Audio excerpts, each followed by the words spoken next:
En l'espace de 24 heures, l'Olympique lyonnais et Botafogo ont finalisé 3 transferts. Critiqué sur Internet, John Textor se défend de toute manipulation. L'Olympique lyonnais et Botafogo, 2 clubs appartenant à John Textor, ont enchaîné des transferts ces dernières heures. Si un joueur du club français a rejoint celui brésilien, 2 autres de Fogo ont fait le chemin inverse. Des opérations très critiquées sur la toile. Jeffinho à Botafogo, Lucas Perry et Adrielson à l'OL. 2 clubs propriétés de John Textor, Botafogo et l'Olympique lyonnais ont transité des joueurs ces dernières heures. Si Jeffinho a été renvoyé à Botafogo pour un prêt d'une saison, jusqu'en décembre prochain, Lucas Perry et Adrielson ont quant à eux, fait le chemin inverse.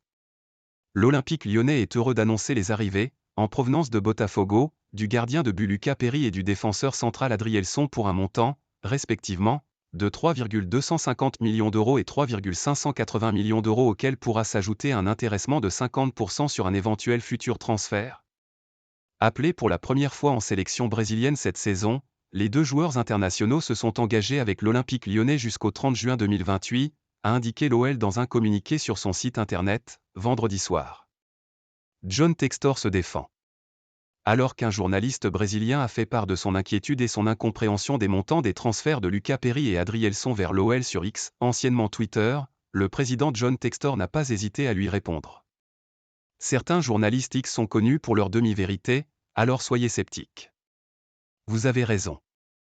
Lorsque le transfert s'effectue entre 2 clubs contrôlés, nous estimons la juste valeur à partir de Transfermarkt et ajustons les caractéristiques de la transaction.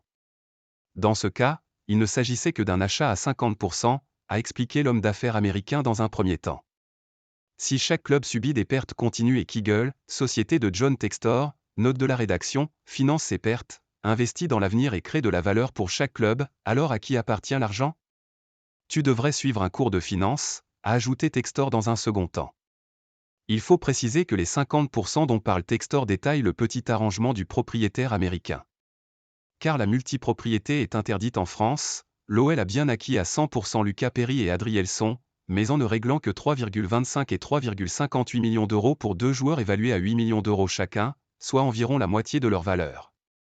Selon RMC Sport, l'astuce se situe alors dans une clause du contrat, qui permettra à Botafogo de toucher 50% d'une éventuelle revente, comme indiqué par l'OL dans un communiqué.